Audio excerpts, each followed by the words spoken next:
Good morning. I'm not quite sure what time it is. I think it might be getting on for 10 o'clock. I've just been talking away to my dad whilst pottering around packing my bag, and it turns out he thought I was talking to the camera, so he didn't listen to any of it. He thought I was just talking to you.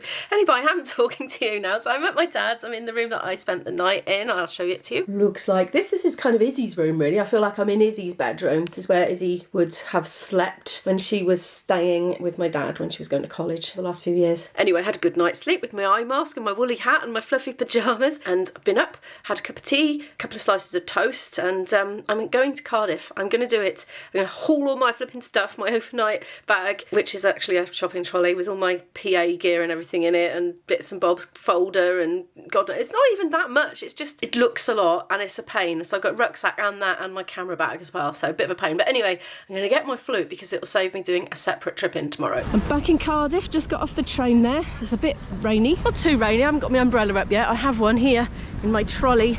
Look, it's protruding out, waiting for me. There's a big taxi rank by the station. Look, those ones are all ready to go in. Oh, trolley's doing that twisty thingy. So hopefully, imminently, me and my flute are going to be reunited. I'm just thinking, where's it going to go in the bag? Because my spare flute is in the bit of my bag where it always goes, where it gets propped up right and it's not going to get shaken around too much. Have to do a bit of rejiggling, I think. Oh, there's a big one coming there. Look at that. Double-decker coach. Very fancy. Oh, hang on a minute. There's no windows downstairs. What's going on? Maybe they're around the other side.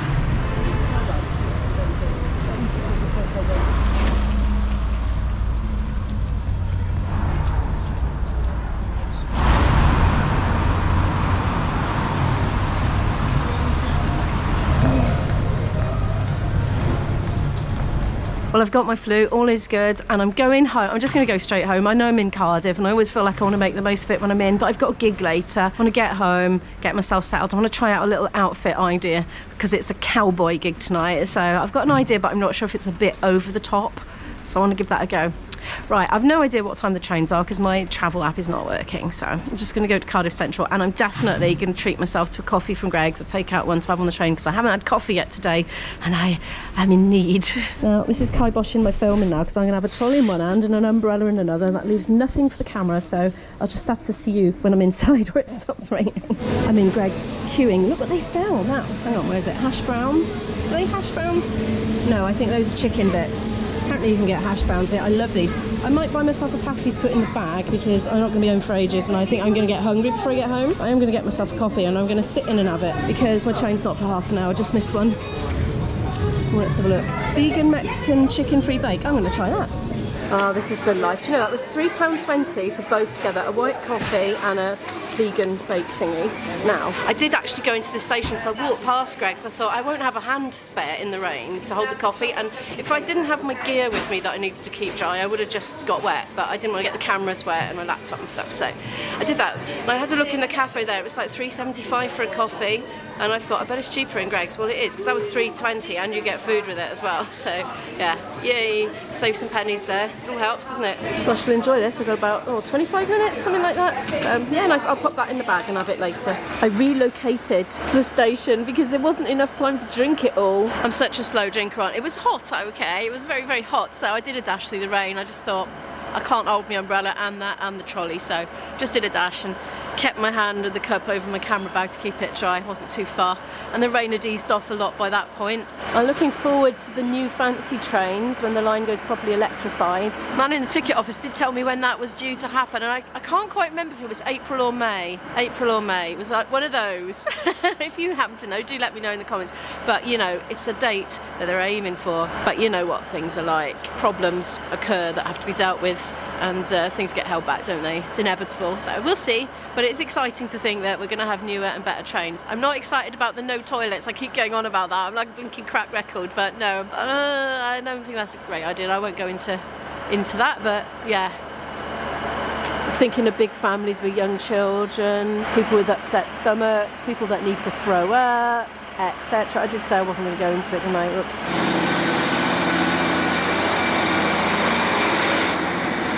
I can see toilet training mothers having to keep nappies on kids for train journeys, you know, if they're at that crucial point. They do say the idea is you're never going to be that far from a station with a toilet, so you can just get off the loo, use the toilet, get back on the next train, because they should be more frequent, I have heard. But the thing is though, you'd have to factor that into your journey just in case you needed the loo, because if you've got a connection like to London or something and you really need it for that specific time, you're going to miss your connection if you get off and use the loo, whereas you wouldn't if it was on the train, because it'd just be part of your journey. And people can't always predict if they're going to have an upset stomach or something like that. Anyway, right, I should stop going on about the toilets. Oh, I've got to be in my bonnet about it. I am one happy YouTuber right now. Do you know why? Editing table, yay. And you know, I'm so not used to having coffee on the train. I put that down and I went and shut the door that I'd opened because I'd gone through carriages to try and find a table. Welcome aboard. And what I was going to say, oh, did you... Yeah, what I was trying to say before all the announcements started and the bing bongs and everything was I went to shut that door there so as not to annoy the passengers with it flapping up and down and all that, because I'd opened it. When I came back, my coffee was on the table. I thought, oh, somebody's left a coffee cup on the table, how annoying. And then I remembered it was mine. It was like a bonus surprise all over again. But coming to Queen Street, loads of people are just about to get on. Some time has passed now, we're just at Pontypridd. I have just started trying this pasty thingy or bake vegan thing. Yeah, it's got some nice chunky vegetables in there. I think I had a pea, as in a vegetable, not, you know, red blue. That looks like a potato or something in there. It's quite a lot of chilli. There's like a nice bite to it, but it's a bit sweet. I'm not a fan of the sugary, savoury snacks, you know what I mean? But I think probably it's quite nice for most people. No, that wasn't potato. That was a big chunk of fake meat, like pretend chicken. It was very tasty indeed. I don't know how nutritious it was, but it was very tasty, and yes, I'm gonna get this again, definitely. Would have been nicer hot, but it's been in my bag quite a while now. Hello, I'm back home. It's about 5 to 1 now. I'm gonna have a nice few hours now. I don't feel pressured to prepare anything today. Nothing, except what I would like to do is a good hour on my flute that I've just got back, because I'm not used to it again now. It's like, now it's easier for me to play the one I've been playing for the last nearly fortnight, because I'm used to that now. Yeah, you play them differently. I know it's probably very hard for everybody to understand if they've never played a wind instrument, but like the amount of pressure you have to put down to cover the keys, like it varies from instrument to instrument, or even how the instrument is set up, how springy the little sort of flat lever springy things are tensioned, like all that makes a difference. I wasn't putting my fingers down hard enough in the shot, so I was finding it hard to cover the holes, because the other flute you can apply less pressure. So, I need to readjust to it anyway. It's so many different things. I won't go into it, but it's probably more information that people really want to hear. But yeah, in so many ways it's different to play, and I've become acclimatised to the other one. So I'm going to go down in the cellar after I've had a little bit of a rest, and I'm going to reacclimatise myself to my normal flute. I am going to unpack my trolley and repack a bag for tonight's gig. I'm going to try out my outfit and see if it's ridiculous. I wish you could answer me in real time, because I could say, oh, what do you think? Is it too over the top? And you could tell me in real time, but by the time you said in the comments, the gig will be over and it'll be too late. Anyway, maybe I'll send a message to Sal and say, Sal, quick fashion advice. Sal is very fashionable in my band. Well, he takes pride in his clothing, shall we say. Well, Hugh does as well, actually. Those two, the pair of them. Anyway, they always very well turned out. Right, I'm rambling on now. I might do some Portuguese learning. I might watch some videos. I might do some Duolingo. I will see. But I probably won't film any of that stuff. I'll probably film again once I'm trying on my outfit later. Howdy, partner. What do you think? That's the outfit then. I'm not sure if it's all that cowgirly, to be honest, but I think it's got a dramatic effect. So this outfit, believe it or not, was actually made by one of Izzy's college friends from South Wales, and he made it for her. And it's absolutely beautiful, but she's left it here because it's not a very sort of everydayish sort of dress, and she had to leave so much stuff because she has a lot of clothes, so she left a lot of clothes here, including this. But she said I could borrow it, and I can just about get into it, so yeah, it's lovely. The only thing, I wouldn't wear this normally because of the back, because, hang on. You see the way the back is? So that's my reflection over there. This is the real me. I don't know if you can really see. It's like, I've got very open back, so I am being a bit naughty and ruining his lovely style by wearing a vest underneath it.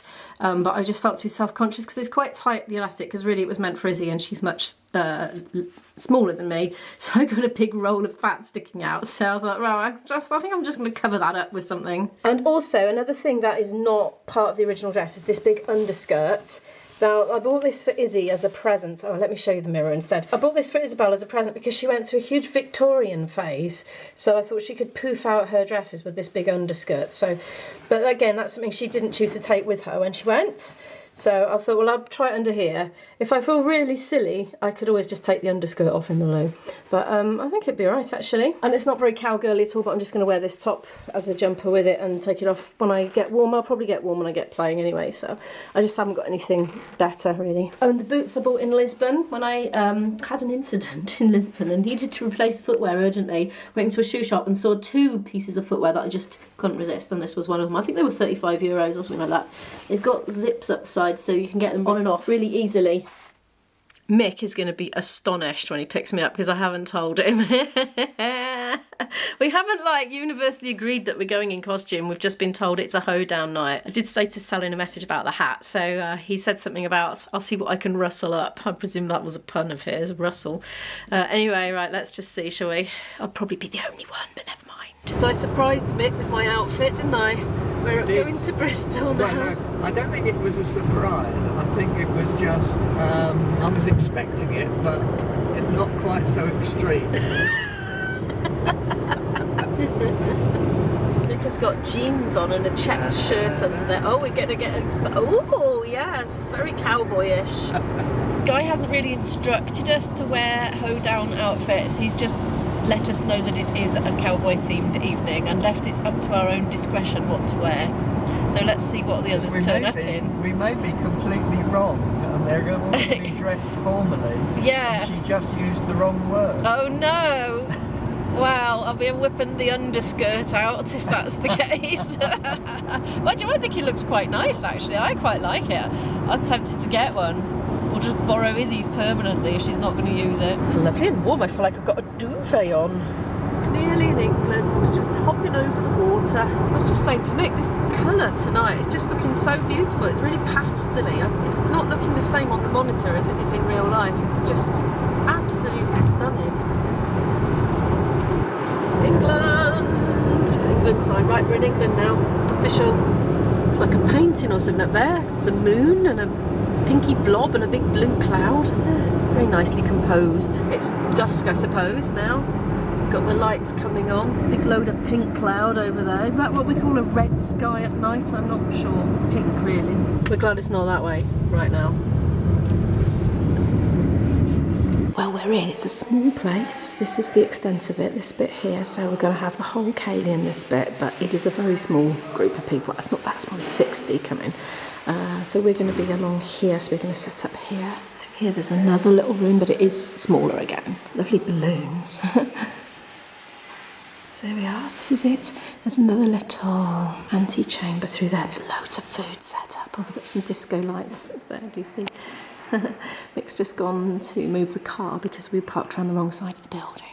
So I'm going to go out now and help him get the gear in and speak to you later. Sal's here. We've decided to reorientate ourselves along this wall here so we can see up the ramp a bit. Time for a quick munch on my salad and cheese roll that I made at home now because I've done everything I can do with the PA now, so I'll eat this now. We're all set up now and ready, sound checked, and got half an hour to go before it starts. I've come into the loo to try and get a shot of myself in a full-length mirror because I struggled to do that at home, but it's really dark in here. You know, you get the impression, don't you? Watch this, hang on. Oh, I can't do it actually, can I? Hang on. Hopefully nobody comes into the loo right now. We're still waiting to start. Crowds are here. Some people are dressed up, other people are not dressed up. Look, we've done an hour already, done a few dances. Look at this little platter here. Look, because it's a cowboy theme, they've made these little cowboy hat things. It's like one of those like chocolate Pringles with a Rolo and a bit of red licorice. And there's some nice cheese. I think that's a Waldorf salad with walnuts, some quiche there, some fruit and some Stilton and pickled onion. I've gone for a little cuppy cake. Now the rest of the band have warned me that apparently it doesn't come out of the case very easily. They reckon I need a spoon. You in fact just use a fork to scoop his out. A little fun. Yes. We're well into our second and last set now. We've got about half an hour left to do.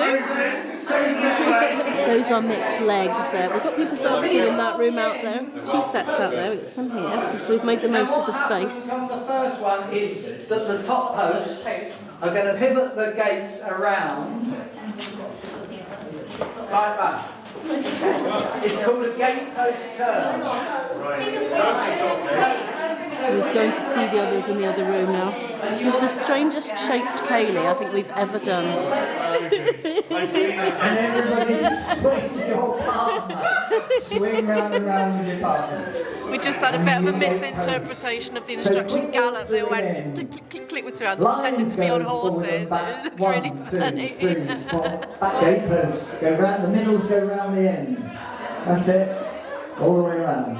And the lines go forward and back. 1, 2, 3, 4. Back 2, 3, 4. Take hands along your lines when you do that. Pretend you like each other. Well, the cowboy gig is done. We're in the car. We've got a very noisy sat-nav nagging us every 2 seconds. And yeah, heading home. Long drive back. I'm back home. It's about 12:30 AM at the moment. I am pretty tired. I'm really looking forward to my bed. It was quite a fun evening. I think the funniest costume was one of these like inflatable horse ones. So it was a man wearing an inflatable horse and it looked like he was riding it, and he actually danced in this as well, to our great amusement. Anyway, I want to go to bed. Thank you so much for watching today's video. Could you please give it a like if you happen to like it, subscribe down below to watch more videos from me, and I will see you in the next video. Goodbye.